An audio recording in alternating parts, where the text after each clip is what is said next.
Hello everyone, welcome to YouTube channel civil service education जहाँ आपको UPSC and other civil service examination related current affairs और भी बहुत कुछ मिलेंगे। आज का हमारा टॉपिक है current affairs of 2 August 2021। Video के आखिर में एक मोटिवेशनल कोड भी दिया गया है, जब जरूर देखें, जो आपके फ्यूचर को ब्राइट और गोल्स को अचीव करने में हेल्प करेगी।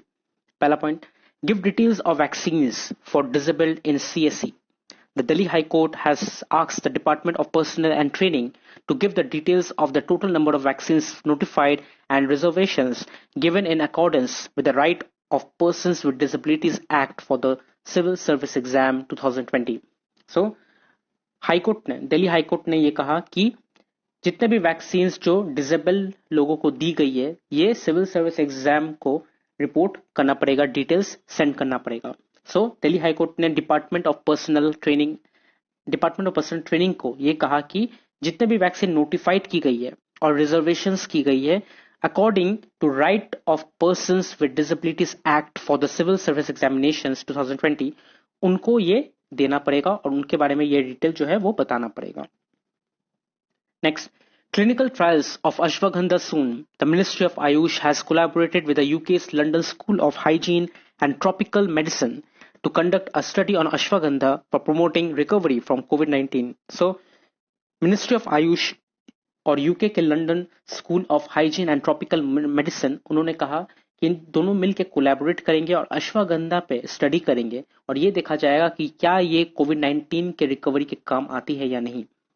A ministry release said the All India Institute of Ayurveda, an autonomous body under the Ministry of Ayush and the London School of Hygiene and Tropical Medicine, recently signed a memorandum of understanding to conduct clinical trials of ashwagandha on 2,000 participants in 3 UK cities: Leicester, Birmingham and London, Southall and Wembley. So All India Institute of Ayurveda के ministers, Ministry of Ayush और London school of hygiene and tropical medicine के minister जो है वो लोग मिलके एक memorandum of understanding sign किया और करने के बाद ये कहा कि हम लोग 2000 पार्टिसिपेंट्स के ऊपर अश्वगंधा का क्लिनिकल ट्रायल्स करेंगे और ये जो क्लिनिकल ट्रायल्स होगी ये यूके के 3 सिटीज में की जाएगी, लेस्टर सिटी, बर्मिंगहैम एंड लंदन में की जाएगी। Next, States too must ensure cases are not filed under Section 66A. States and their agencies share an equal responsibility to ensure that people are not booked under Section 66A of the Information Technology Act for expressing themselves freely on social media. The Centre has submitted in an affidavit on the Supreme Court. So Centre ने Supreme Court में एक affidavit submit किया ये कह के कि states और उनके जो एजेंसीज है वो लोग इक्वली रिस्पॉन्सिबल है क्योंकि वो लोग लोगों को अरेस्ट नहीं होने देना चाहते हैं सेक्शन 66 के अंडर में। सेक्शन 66A इंफॉर्मेशन और टेक्नोलॉजी एक्ट में दिया गया है और इस सेक्शन के जरिए अगर कोई सोशल मीडिया पे गवर्नमेंट के अगेंस्ट या अपने आप को फ्रीली कुछ कहे तो उनको अरेस्ट कर लिया जाता था, लेकिन स्टेट्स और उनके एजेंसीज ने ऐसा नहीं होने दिया। तो ये सेंटर ने सबमिट किया सुप्रीम कोर्ट को। So section 66A was declared unconstitutional by the Supreme Court in a judgment in 2015. 2015 में सुप्रीम कोर्ट ने यही सेक्शन 66A को अनकॉन्स्टिट्यूशनल कह के रद्द कर दिया था, डिक्लेयर कर दिया था, इसके ऊपर जजमेंट दे दिया था। On July 5th this year, an apex court bench led by Justice Rohinton F. Nariman said it was distressing, shocking and terrible that people are still booked and tried under 66A even 6 years after the apex court struck down the provision and unconstitutional and violation of free speech. So supreme court के जज justice Rohinton F Nariman ने कहा कि 6 साल बाद ये जो 66A section 66A है इसको अभी भी यूज किया जा रहा है, जो कि अनकॉन्स्टिट्यूशनल कह दिया गया था, सुप्रीम कोर्ट में जजमेंट दे दिया गया था और ये फ्री स्पीच को वायोलेट करता है ये लॉ। सो इसे हम लोगों ने रद्द कर दिया था, लेकिन ये फिर भी यूज किया जा रहा है और लोगों को अरेस्ट किया जा रहा है जो अपने मन की बात, जो फ्री स्पीच है वो सोशल मीडिया में कहते हैं तो उनको अरेस्ट कर लिया जाता है। सो ये जो है ये गलत है और ये फिर से रद्द कर देनी चाहिए। Next, Punjab paddy farmers taking a new technique. Punjab Agriculture University upgraded technology for the direct seeding of rice. The Tarvattar DSR seems to have caught the fancy of paddy farmers in state. So Punjab agriculture university में एक नया technology upgrade किया गया है और वो है direct seeding of rice DSR. मतलब जो राइस जो सीड की जाती है पैडी फार्मिंग में उसे डायरेक्टली सीड कर देंगे ये टेक्नोलॉजी। सो तरवत्तर जिसे कहा जाता है गुड सॉइल मॉइस्चर डीएसआर इसे बनाया गया है और ये अब पैडी फार्मर्स जो है पंजाब के उनके नजरों पे ये एक बहुत ही अच्छी चीज नजर आ रही है। So a rise in the area planted under the novel DSR technique indicate that farmers are moving away from the traditional practices of puddle transplanting. So puddle transplanting जो एक ट्रेडिशनल प्रैक्टिस है जो ट्रेडिशनल बहुत जन्मों से किया कर आ रहे हैं फार्मर्स उसे अब हटा दिया जा रहा है और ये जो डीएसआर टेक्निक जो ये जो नया टेक्नोलॉजी है इसे यूज किया जा रहा है। ऑब्वियसली ये टाइम सेविंग भी है और ह्यूमन से ज्यादा जल्दी ये काम कर सकती है। Next, as monsoon recovers, Kharif sowing lag drops below 5%. With the monsoon picking up pace again and covering the whole country, sowing of Kharif crops is also showing signs of recovery. The lag in the sown crop area is now less than 5% in comparison with last year's, an improvement from almost 12% 2 weeks ago. So, बीच में बारिश नहीं हो रही थी, monsoon नहीं हुआ था, सो इसके वजह से जो खारिफ क्रॉप का जो सोविंग सीजन था वहां पे बहुत ज्यादा लैग आ गया था, बहुत रुकावट आ गई थी। सो 2 वीक्स अगो देखा गया था कि 15% से भी ज्यादा जो लैग यहाँ पे देखा जा रहा है, यहाँ पे रुकावट देखी जा रही है। लेकिन अभी फिलहाल मॉनसून वापस से आ रही है और खारिफ क्रॉप के सोइंग में भी रिकवरी देखी जा रही है और इस बार लैग जो है वो 5% से भी कम देखा जा रहा है।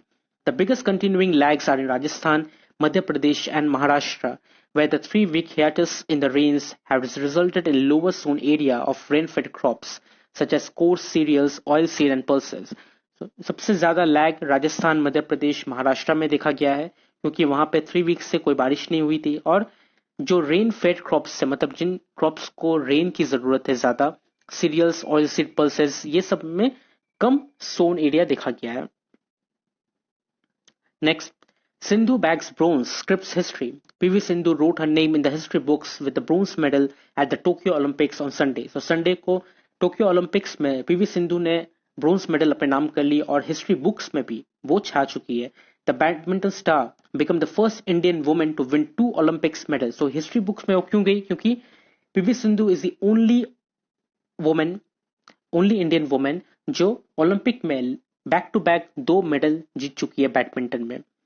पहले रियो ओलंपिक्स में उन्होंने सिल्वर मेडल जीता था और अब टोक्यो ओलंपिक में उन्होंने ब्रोंज मेडल जीता चाइना के हे बिंजाओ को हराते हुए। Next, GST revenue hits 1.16 lakh crore rupees in July. The gross goods and service tax revenues in July recovered sharply to 1,16,393 crore rupees after slipping below the 1 lakh crore mark for the first time in 8 months in June. तो GST देखा गया था जून में 1 लाख के नीचे collect हुआ था, गिर चुका था, लेकिन जुलाई में देखा गया कि वो फिर से रिकवर हो चुकी है और 1,16,393 crore rupees रिकवर कर चुकी है। The union government call the collection of sine of rapid economic recovery. So union government की तरफ से कहा जा रहा है कि ये जो जीएसटी में बढ़कर देखी गई है जो इतनी ज्यादा बढ़ चुकी है, ये इकोनॉमिक रिकवरी का भी एक निशानी है। इससे ये दिखा जा रहा है कि इकोनॉमी भी ऐसी बहुत जल्दी रिकवर हो जाएगी।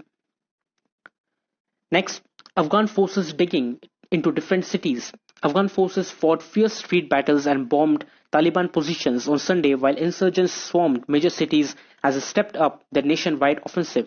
So तालिबान ने और भी ज्यादा अप्रोच किया और जितने भी बड़ी बड़ी सिटीज है वहां पे अटैक करने लगे उसको अपने कब्जे में करने के। लेकिन अफगान फोर्स भी बहुत ज्यादा फियर्स बैटल जो स्ट्रीट बैटल्स है वो लड़ रही है। तालिबान के पोजीशन को बॉम्बार्ड किया जा रहा है।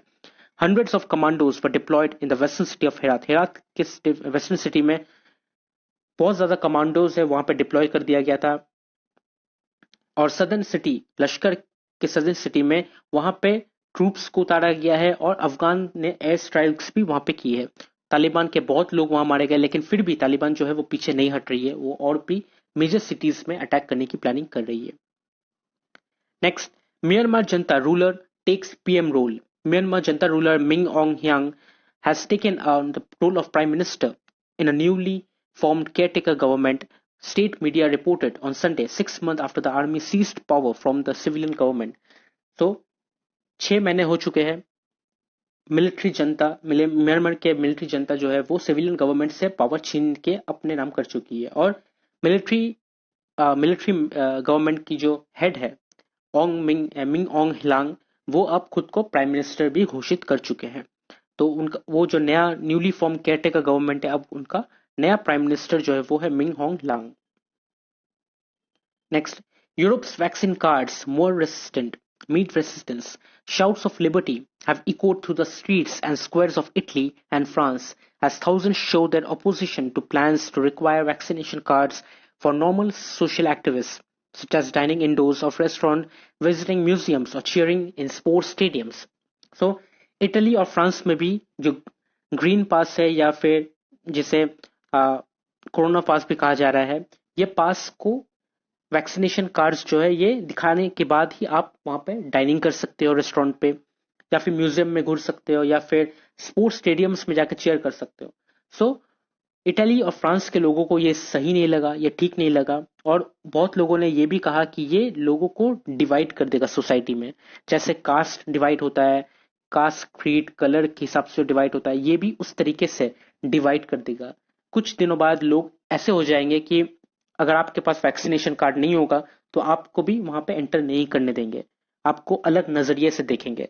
तो ये जो चीज है ये उनके लिए एक डिवाइड एंड पॉलिसी की तरह दिख रही है, लेकिन गवर्नमेंट कहती है कि ये जो हम लोगों ने किया है, ये जो वैक्सीनेशन कार्ड का पॉलिसी है, जो ग्रीन पास का जो पॉलिसी है, ये लोगों को वैक्सीन देने के लिए, लोगों को वैक्सीन लेने के लिए मजबूर करने के लिए ये किया गया है। And next is important days, और 2 अगस्त का कोई भी इंपॉर्टेंट डे नहीं है। And last but not the least is today's quote, और आज का मोटिवेशनल कोट है, your positive action combined with the positive thinking results in success. So हम हमेशा ये सोचते हैं कि अगर बहुत मेहनत करेंगे, हर दिन लगे रहेंगे, मेहनत करते रहेंगे तो हमें सक्सेस मिल जाएगी, लेकिन नहीं, हमें उसके साथ पॉजिटिव थिंकिंग भी चाहिए, और पॉजिटिव थिंकिंग के साथ हमें पॉजिटिव एक्शन भी लेनी पड़ेगी सक्सेस को हासिल करने के लिए।